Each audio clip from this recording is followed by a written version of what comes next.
So good afternoon students. अभी हम लोग चैप्टर 6 कर रहे हैं प्रॉपर्टीज ऑफ स्टीम, जिसमें अब तक हम लोग कर चुके हैं इंट्रोडक्शन, फॉर्मेशन ऑफ स्टीम, कैसे हम आइस को वाटर में, वाटर को स्टीम में कन्वर्ट करते हैं। उसके बाद जो उसके डिफरेंट प्रोसेस थे मैंने आपको बताए थे। Then afterwards type of steam में वेट, ड्राई और सुपर हीटेड। देन टर्म्स हमने लास्ट टाइम करी थी, total heat, latent heat and total heat, enthalpy of steam, wet steam के लिए, ड्राई स्टीम के लिए और सुपर हीटेड स्टीम के लिए। तो अब तक ये हम लोग इसमें कवर कर चुके हैं। So next is important points. अब एक टर्म थी ड्राइनेस फ्रैक्शन, मैंने आपको लास्ट टाइम बताया भी था। ड्राइनेस फ्रैक्शन क्या होता है? Dryness fraction is the ratio of the mass of actual dry steam to the mass of same quantity of wet steam.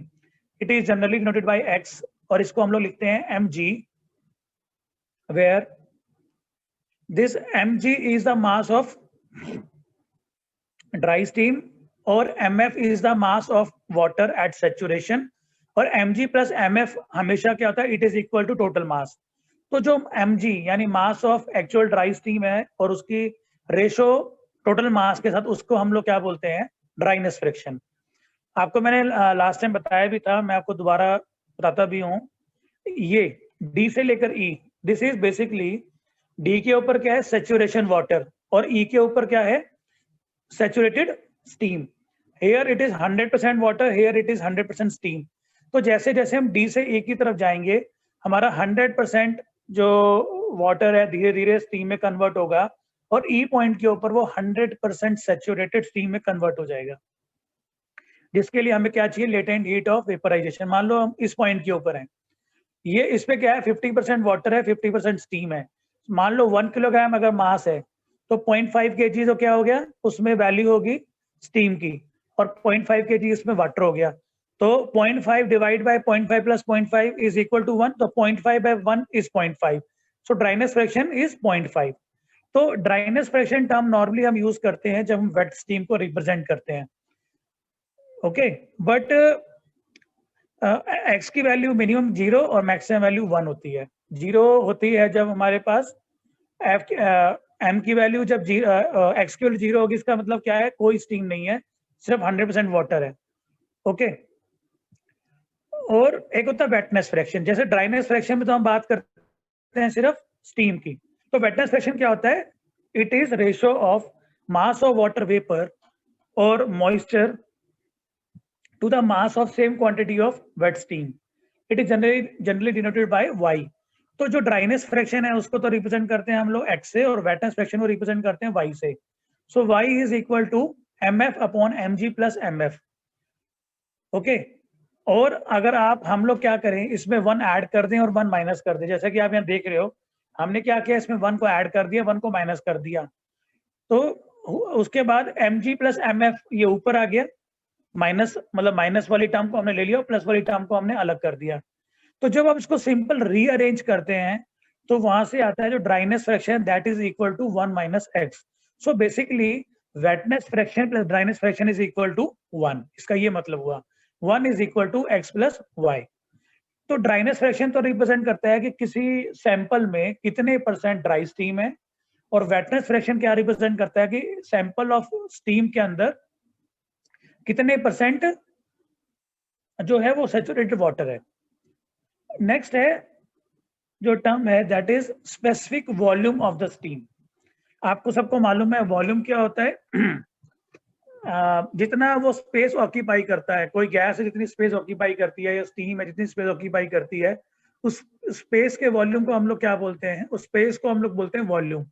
मान लो कि रूम है जिसकी लंबाई 1 मीटर है, ऊंचाई 1 मीटर, चौड़ाई 1 मीटर है। So the volume is 1 metre by 1 metre by 1 metre, 1 metre cube.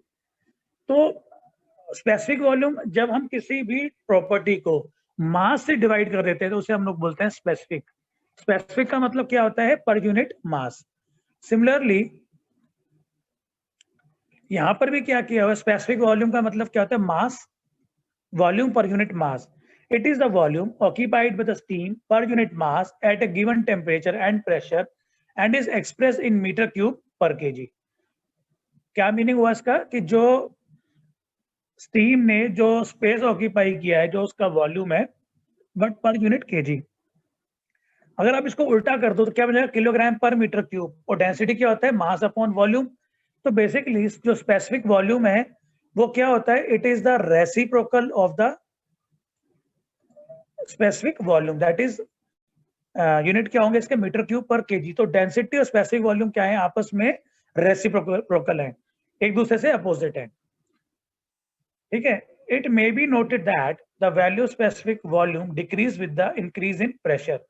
You know, जैसे जैसे प्रेशर इंक्रीज करता जाएगा वैसे वैसे हमारा वॉल्यूम जो है वो डिक्रीज करेगा, और अगर प्रेशर डिक्रीज करेगा तो वॉल्यूम क्या करेगा, इंक्रीज करेगा। ओके, सो अब वेट स्ट्रीम के लिए मान लो अगर हमें वॉल्यूम कैलकुलेट करना, कैसे क्या कर सकते हैं। सबसे पहले मैं आपको बताता हूँ क्या कैसे हम लोगों ने एंथैल्पी कैलकुलेट की थी। एंथैल्पी के लिए एक फॉर्मूला था, H is equal to H F plus में X H F G. H F क्या था, जिसके अंदर एच एफ तो था हमारा सेंसिबल हीट, और एच एफ जी क्या था, लेटेंट हीट, और एक्स क्या था कि वेट स्ट्रीम में कितने परसेंट जो है वो ड्राई स्ट्रीम है। तो इसी तरीके से हम लोग क्या करेंगे, स्पेसिफिक वॉल्यूम कैलकुलेट कर सकते हैं। उसके लिए फॉर्मूला क्या होता है वेट स्ट्रीम के लिए, let us consider 1 kilogram of wet steam of dryness fraction x. We know that this steam will have x kilogram of dry steam and 1 minus x kilogram of water. यानी कि sample है 1 kilogram, उसके अंदर x kilogram तो dry steam है और 1 minus x kilogram क्या है, उसके अंदर वाटर है। Let Vf be the volume 1 kg।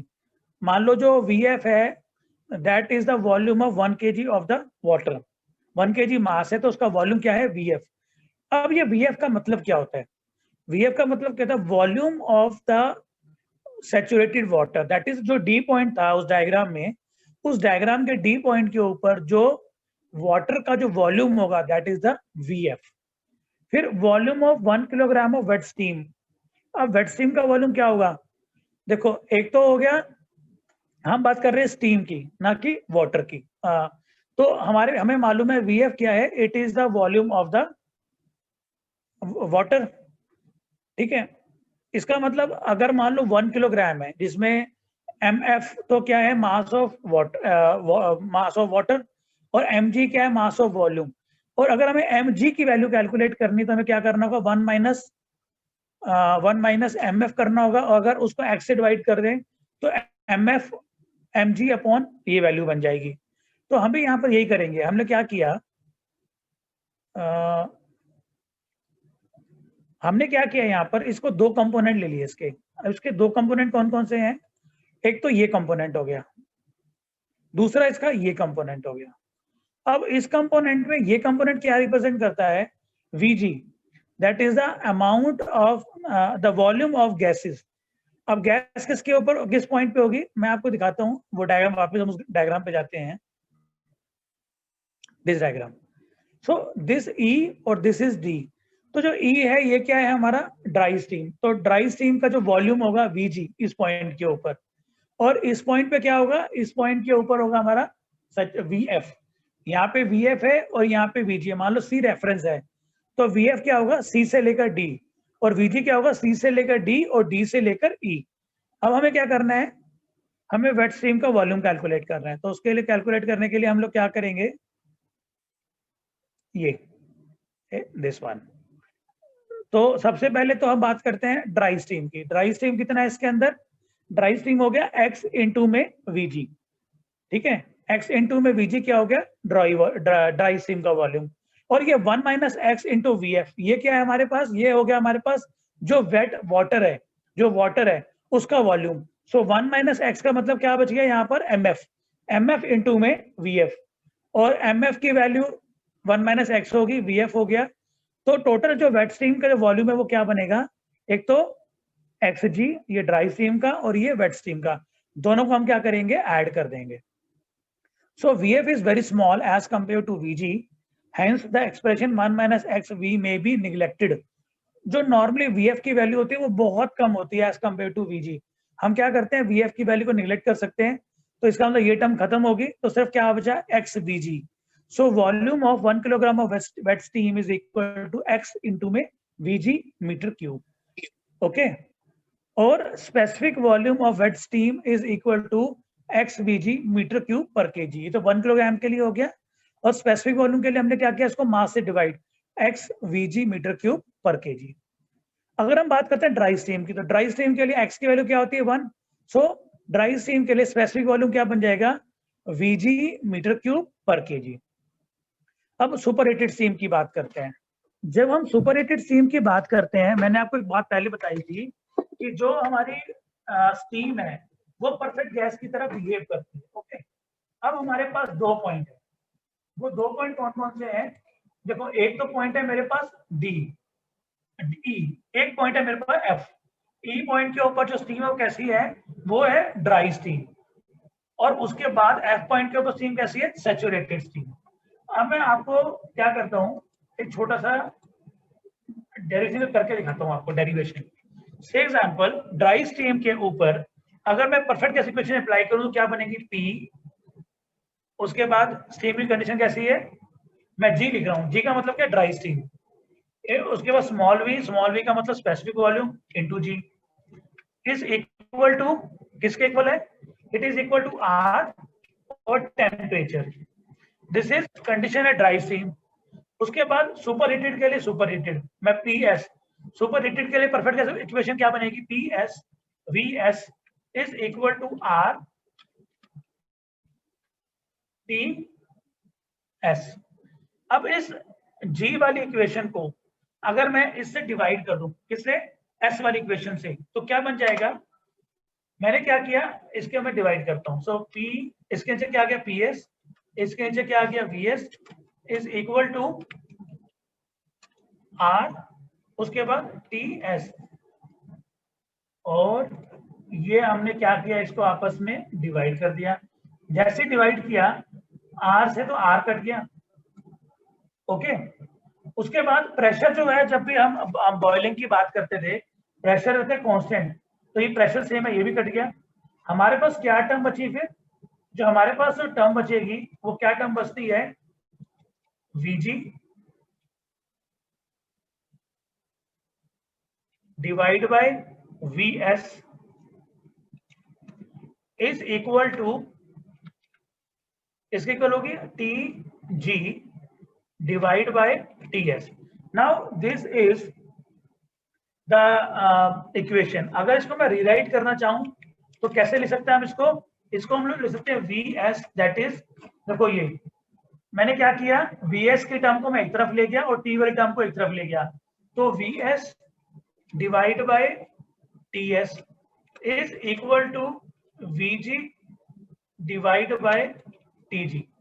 और ये टर्म यहां पर भी लिखी हुई है, देखो ये वाली टर्म, ये टर्म क्या कहती है, V superheated divide by T superheated is equal to VG upon TG। और वहां से आप लोग ये वॉल्यूम कैलकुलेट कर सकते हैं, जो ये volume superheated volume is equal to VG T superheated divide by T। तो ये फॉर्मूला है, इस तरीके से आप लोग सुपरहीटेड स्टीम के लिए भी वॉल्यूम की वैल्यू कैलकुलेट कर सकते हो। ओके जी। उसके बाद है द इफेक्ट ऑफ इंक्रीजिंग और डिक्रीजिंग प्रेशर। अभी तक तो हमने ये बात करी थी, जो मैंने आपको ये डायग्राम दिखाया था, ये डायग्राम, इसमें हमने क्या अज्यूम किया था कि प्रेशर कांस्टेंट रहेगा, और कॉरेस्पॉन्डिंग प्रेशर में जैसे जैसे हम हीट अप देंगे वैसे वैसे क्या हो रहा है, इसका टेम्परेचर जो है वो चेंज होता जा रहा है।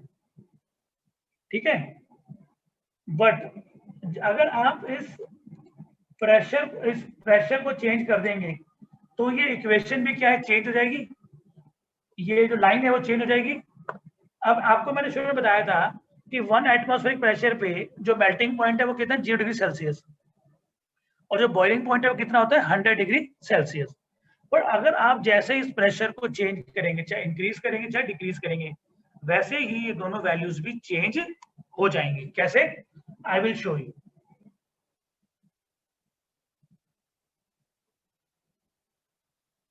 Now effect of increasing or decreasing the pressure. As the pressure is increased, जैसे प्रेशर बढ़ता है, the latent heat of fusion and vaporization start decreasing, यानी हाई प्रेशर के ऊपर जो लेटेंट हीट है वो हमें कम रिक्वायरमेंट है, यानी डी से लेकर ई की जो लाइन है वो टाइम वो इंक्रीजिंग प्रेशर के साथ छोटी होती जाएगी। यानी जो हीट की रिक्वायरमेंट है सैचुरेटेड वाटर को सैचुरेटेड स्टीम में कन्वर्ट करने के लिए हाई प्रेशर पे वो हमें कम हीट की रिक्वायरमेंट होगी। Okay, A limiting pressure is reached called critical pressure. कब तक? जब तक क्रिटिकल प्रेशर तक हम लोग पहुंचेंगे। और क्रिटिकल प्रेशर पे क्या होता है? क्रिटिकल प्रेशर पे पहुंचने के बाद इमीडिएटली हम स्टीम को डायरेक्टली ड्राई स्टीम में कन्वर्ट कर सकते हैं बिना वेट स्टीम में कन्वर्ट किए। उसे बोलते हैं हम लोग क्रिटिकल पॉइंट। और क्रिटिकल पॉइंट पे कंडीशन क्या होती है? जो प्रेशर होता है वो 221.27 बार, और जो टेम्परेचर होता है उसको बोलते हैं 647.3 केल्विन, और वॉल्यूम होता है 0.00317 मीटर क्यूब पर केजी।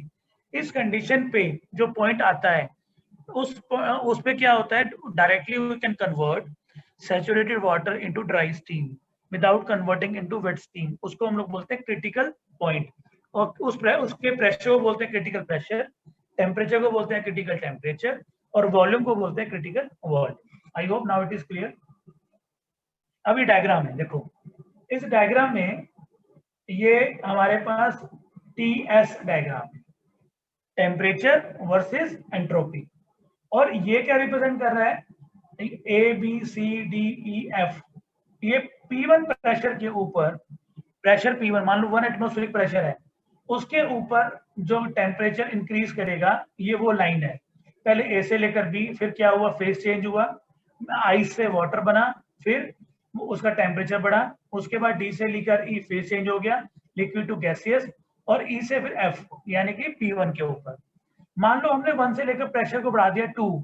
अब जैसे ही आपने 1 से लेकर 2 प्रेशर बढ़ाया, ऑटोमेटिकली मेल्टिंग पॉइंट भी इंक्रीज हो गया और बॉइलिंग पॉइंट भी इंक्रीज हो गया। Now this A1, B1, C1, D1, E1, ये प्रेशर P2 पे, ये ABCD, ये A1, B1।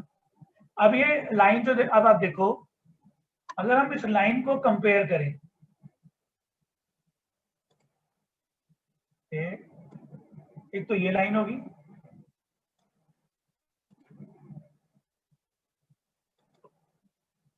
एक तो ये लाइन होगी, और दूसरा होगी ये लाइन। अब देखो D से लेकर E और D1 से E1 क्या है? उससे लाइन कम है। तो हाई प्रेशर पे जो D से लेकर जो ये वैल्यू है लेटेंट हीट की, ये कम होती जाएगी। क्यों? क्योंकि यहाँ पर क्या है? प्रेशर भी बढ़ गया। पहले 100 डिग्री था, 2 बार पे ये और इंक्रीज हो जाएगा। इसका जो मेल्टिंग जो इसका वो है, क्या कहते हैं, हमारा बॉइलिंग पॉइंट, वो बढ़ के क्या हो गया? यहाँ पर आ गया, इस लाइन के ऊपर। और जो पहले था हमारा बॉइलिंग पॉइंट, वो ये वाला बॉइलिंग पॉइंट था। ओके, सिमिलरली पहले जो हमारा मेल्टिंग पॉइंट था वो ये हमारा मेल्टिंग पॉइंट था। अब हमारा मेल्टिंग पॉइंट क्या बन गया? ये बन गया। ओके, तो जैसे जैसे हमारा प्रेशर बढ़ता जाएगा, टेम्परेचर बढ़ता, वैसे वैसे हमारा टेम्परेचर भी बढ़ता जाएगा। तो यू कैन सी कि जैसे जैसे हमारा प्रेशर बढ़ता जा रहा है, P1, P2, P3, P4, वैसे वैसे जो ये पॉइंट्स हैं, जो हमारी लेटेंट हीट की रिक्वायरमेंट है, वो भी कम होती जा रही है। D से D1, D2, D3, D4, और फिर उसके बाद ये आ गया point C, critical point. Similarly E, E1, E2, E3, E4, ये आ गया क्रिटिकल पॉइंट। ये क्रिटिकल पॉइंट है। इसे क्रिटिकल पॉइंट क्यों कहते हैं? क्योंकि इस पे प्रेशर है वो कितना है? P221.27 बार। इसके ऊपर क्या हो रहा है? आप देख सकते हैं कि यहाँ पर कोई भी फेज चेंज नहीं है, यानी कि यहाँ पर 2 फेज नहीं है। अप टू C पॉइंट तो ये लिक्विड है, और C पॉइंट के बाद ये ड्राई स्टीम है। ठीक है, इसको बोलते हैं क्रिटिकल पॉइंट। सिमिलरली ये जो TS डायग्राम है, यहाँ पर भी आप देख सकते हैं। तो यहाँ पर भी क्या ये शो कर रहा है कि जैसे जैसे हमारा प्रेशर बढ़ता जा रहा है, वैसे वैसे हमारा मेल्टिंग पॉइंट इंक्रीज हो रहा है, बॉइलिंग पॉइंट इंक्रीज हो रहा है, और जो हमारी लेटेंट हीट की रिक्वायरमेंट है वो हमारी कम होती जा रही है टिल क्रिटिकल पॉइंट। इसको हम लोग बोलते हैं क्रिटिकल पॉइंट। C को नॉर्मल एग्जाम में क्वेश्चन आया था 2 मार्क्स में, what you mean by critical point. उसके बाद नेक्स्ट है डेवलपमेंट ऑफ TS डायग्राम। अब TS डायग्राम कैसे बनता है? हम जब कभी भी TS डायग्राम की बात करते हैं, सबसे पहले हम लोग क्या करते हैं? देखो TS डायग्राम के लिए सबसे पहले हम क्या करते हैं? ऐसे 2 एक्सिस बनाए, और उसके हम लोग क्या करते हैं, ऐसी एक कर्व ड्रॉ करते हैं इस तरीके से। ये कर्व बेसिकली क्या कर रहा है, इस पूरे डायग्राम को 3 हिस्सों में डिवाइड कर रहा है। यहाँ पर क्या है, लिक्विड, यहाँ पे क्या है, लिक्विड प्लस वेपर, और यहाँ पे क्या है, वेपर। और इस लाइन, ये क्या है हमारा पॉइंट नंबर सी, ये क्या है, लिक्विड लाइन, और ये क्या है, वेपर लाइन। इस लाइन के ऊपर जो लिक्विड है वो क्या होगा, सैचुरेटेड लिक्विड। बच्चों 2 मिनट, अच्छा उसको तो हम लोग बोलेंगे सैचुरेटेड लिक्विड, ओके। हाँ जी बच्चों, जब अब हम बात कर रहे हैं कि जैसे आपने, मैंने बताया टीएस डायग्राम है या टीवी डायग्राम है, ये कैसे बनाते हैं। तो टीएस डायग्राम बनाने के लिए यू कैन सी, अब हम बात कर रहे हैं फिलहाल वाटर की। तो वाटर के लिए टीएस डायग्राम कैसे बना रखा है यहाँ पर। ये सबसे पहले देखो, ये P1 प्रेशर है। P1 प्रेशर के ऊपर हमने क्या किया, P1 प्रेशर के ऊपर पहले यहाँ पर आइस थी, आइस को प्रेशर, टेम्परेचर को इंक्रीज किया।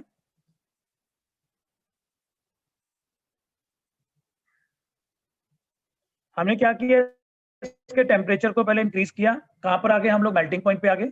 मेल्टिंग पॉइंट के बाद आइस मेल्ट हुई। मेल्ट पॉइंट होने के बाद क्या हुआ, मेल्ट होने के बाद ये इस तरीके से इसने कर्व की शेप ली, इसका टेम्परेचर इंक्रीज हो रहा है टाइम के साथ। और यहाँ पे आने के बाद इसने कर्व को फॉलो किया P2 के ऊपर, P1 के ऊपर ये इस कर्व को फॉलो करेगा। तो इस तरीके से ये डिफरेंट पाथ को फॉलो करते हुए ये पाथ फॉलो करते हैं। अब यहाँ पे प्रेशर 1 था, यहाँ पे 2 हो गया, यहाँ पे 50 हो गया, यहाँ पे 221 हो गया। अब आप देखो, ये पॉइंट और ये पॉइंट, इन दोनों पे टेम्परेचर क्या है, सेम। इसको हम लोग क्या बोलते हैं, इस पॉइंट को हम लोग बोलते हैं सैचुरेशन लाइन और बॉइलिंग पॉइंट। इसके ऊपर क्या है, देखो यहाँ पर हमारा प्रेशर और टेम्परेचर दोनों सेम रहेंगे। सिमिलरली इसके ऊपर भी हमारा प्रेशर टेम्परेचर क्या रहेगा, सेम रहेगा। हमने क्या किया, बेसिकली देखो, पहले हमने ये लाइन ड्रॉ करी इस तरीके से, फिर हमने ये लाइन ड्रॉ करी। तो इस तरीके से हमने सारे पॉइंट्स के ऊपर लाइन ये ड्रॉ करते गए, और इन सब के बॉइलिंग पॉइंट को हमने आपस में ऐसे ज्वाइन कर दिया। एग्जाम्पल के लिए मैंने क्या किया, देखो ये सबके बॉइलिंग पॉइंट है, ठीक है, ऐसे ये सबके बॉइलिंग पॉइंट्स हैं। हमने क्या किया, एक लाइन ली इस तरीके से और उन सबको आपस में ज्वाइन कर दिया। This is our C point, critical point, और दिस इज ए और दिस इज बी। तो सी से लेकर ए तक ये क्या है हमारा, this line is known as the liquid line, और इसके लेफ्ट में क्या है, लिक्विड। इस लाइन के ऊपर भी लिक्विड है, पर वो लिक्विड कैसा, सैचुरेटेड लिक्विड। इसके बीच में क्या है, लिक्विड प्लस वेपर, यहाँ पर सुपर हीटेड वेपर, और इस लाइन सीबी लाइन के ऊपर क्या है, सैचुरेटेड वेपर। तो इस तरीके से हम लोग क्या करते हैं, टीवी कर्व ड्रॉ करते हैं। ये देखो टीवी कर्व है ये। अब इस टीवी कर्व में ये कर्व आ गई हमारे पास, सिर्फ you can see this curve. Now this is the only curve, saturated liquid, saturated vapour, critical point का टेम्परेचर, प्रेशर, और this is super heated region, this line are constant pressure line. और उसके बाद ये क्या है, VFG। VFG का मतलब क्या हो गया, कि जो चेंज इन वॉल्यूम है from water to gases form में। तो इस तरीके से हम लोग क्या करते हैं, टीएस डायग्राम प्लॉट करते हैं। ओके बच्चों, I hope now it is clear to you. अब हम आगे चलते हैं। चलो नेक्स्ट है, ये नोट्स मैंने ऑलरेडी आपको शेयर भी किए हैं, कल आपने पढ़ के भी आने इन नोट्स को एक बार। चलो नेक्स्ट है, देखो इसको बोलते हैं 3 डायमेंशनल डायग्राम। आपको सेकंड यूनिट में भी आपने पढ़ा था। अब ये 3 डायमेंशनल क्या है, यहाँ पर तो प्रेशर है, यहाँ पर वॉल्यूम है, और यहाँ पर टेम्परेचर है। पर ये तीनों 3 डायमेंशनल व्यू हैं। सामने से अगर देखेंगे तो क्या दिखाई देगा, प्रेशर वॉल्यूम पीवी डायग्राम। अगर हम इस साइड से देखेंगे तो क्या दिखेगा हमारे को, प्रेशर टेम्परेचर डायग्राम। और अगर हम ऊपर से देखेंगे तो हमें क्या दिखाई देगा, देखो यहाँ पर क्या है, टेम्परेचर, और यहाँ पे क्या है, वॉल्यूम टीवी डायग्राम। तो इस 3 डायमेंशनल डायग्राम से हम अलग अलग व्यू बना सकते हैं, फेज डायग्राम बना सकते हैं, पीवी डायग्राम ड्रॉ कर सकते हैं। इसको बोलते हैं पीवीटी सरफेस। एग्जाम में क्वेश्चन आता है, आपने प्रैक्टिस करनी है इस पीवीटी सरफेस की, ये पीवीटी सरफेस कैसे बनता है। और पीवीटी सरफेस से ये पीवी डायग्राम, फेज डायग्राम और टीवी डायग्राम, तो ये बहुत इंपॉर्टेंट क्वेश्चन है। मैं आपको मोस्ट पॉजिटिवली थर्सडे को एक असाइनमेंट भी दूंगा, उसमें ये क्वेश्चन भी होगा। तो ये बहुत इंपॉर्टेंट क्वेश्चन है जो आपने एग्जाम पॉइंट ऑफ व्यू से करना है। ठीक है बच्चों। उसके बाद नेक्स्ट है thermodynamics properties of steam. Steam की थर्मोडायनामिक्स प्रॉपर्टीज कौन कौन सी होती है? सबसे पहले एब्सोल्यूट प्रेशर P, हम नॉर्मली इसको किलो पास्कल, मेगा पास्कल या बार में लिखते हैं। सैचुरेशन टेम्परेचर केल्विन में या डिग्री सेल्सियस में। Then specific volume of saturated liquid, उसको VF से रिप्रेजेंट करते हैं। VF क्या होता है? जो हमारा D पॉइंट था, अभी ये देखो, जब आप इस D पॉइंट पे आते हैं यहाँ पर, तो जहां से ये लाइन शुरू होती है इस कर्व के अंदर, तो जो लाइन शुरुआत है इसको बोलते हैं F। हाँ, एक चीज और, मैंने अभी आपको बताया था, ये लाइन, इसको लिक्विड लाइन बोलते हैं ना। इसके सारे पॉइंट होते हैं F और इसके सारे पॉइंट होते हैं G। इसके सारे पॉइंट क्या होते हैं? F, इसके सारे पॉइंट क्या होते हैं? G। ओके, तो VF का मतलब specific volume of saturated liquid, इसके यूनिट क्या होंगे? Meter cube per KG. और VG specific volume of saturated steam, meter cube per KG. और HF क्या होगा? वैसे ही specific enthalpy of saturated liquid, KJ per KG. और HT क्या है? Specific enthalpy of saturated vapour, KJ upon KG। याद रखना, अभी बता रहा हूँ। F पॉइंट का मतलब तो क्या होता है? इस लाइन के ऊपर, इस लाइन पे, चाहे आपकी वो एंथैल्पी की वैल्यू है, चाहे वो वैल्यू आपकी एंट्रोपी की वैल्यू है, वो कोई भी वैल्यू है, तो वो वैल्यू जो होगी वो हमारी इस पॉइंट के ऊपर F की वैल्यू होगी, इस पॉइंट पे G की वैल्यू होगी। ठीक है, तो specific volume VF, VG, HF, HG। उसके बाद SF क्या होता है? Specific entropy of saturated liquid, यानी अगेन लिक्विड लाइन के ऊपर SF। HG क्या होगा? HG होगा specific entropy of saturated vapour, again G के ऊपर। फिर कुछ इंपॉर्टेंट टर्म्स आती हैं, वो है HFG, SFG। HFG क्या होता है? Enthalpy required to convert saturated water into dry steam, यानी कि लेटेंट हीट। HFG का मतलब लेटेंट हीट हो गया, यानी D इस पॉइंट से इस पॉइंट तक, D पॉइंट से E पॉइंट तक। UF क्या है? Specific internal energy at this liquid line. UG का मतलब specific internal energy at saturated line vapour. और UFG क्या है? Specific internal energy of vaporization, यानी यहाँ बीच में, इस पॉइंट से लेकर इस पॉइंट तक। These are the properties. तो ये प्रॉपर्टीज हम लोग बार बार यूज करनी पड़ेंगी, हमें क्लियर होनी चाहिए। उसके बाद आता है स्टीम टेबल। ना व्हाट इज स्टीम टेबल? मैंने आपको बताया था कि एक तो होता है प्रेशर, एक होता है टेम्परेचर, एक होता है specific volume in metre cube per KG. ये क्या है हमारा स्पेसिफिक वॉल्यूम? VF और VG। उसके अलावा ये है water, specific enthalpy of water, evaporation, steam, specific entropy in kilo joule per KG kelvin, ये एंट्रोपी की वैल्यू है वाटर की, इवेपोरेशन की। और एक चीज याद रखना, हमेशा F और HFG वैल्यू मिलके इस वैल्यू के बराबर होगी, यानी ये प्लस ये is equal to this value.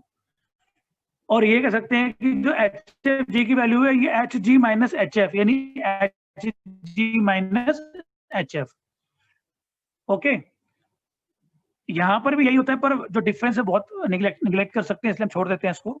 अब स्टीम टेबल क्या होता है? मान लो आपको वैल्यू कैलकुलेट करनी है। अब हम नॉर्मली क्या करते हैं? एक्सपेरिमेंट परफॉर्म करते हैं, एक प्रेशर रखते हैं, उस पर टेम्परेचर, वॉल्यूम, सारी रीडिंग कैलकुलेट करते हैं। अब ये तो पॉसिबल नहीं है कि हर बार मुझे रीडिंग चाहिए मैं एक्सपेरिमेंट परफॉर्म करूंगा, वो तो मेरे लिए पॉसिबल नहीं है।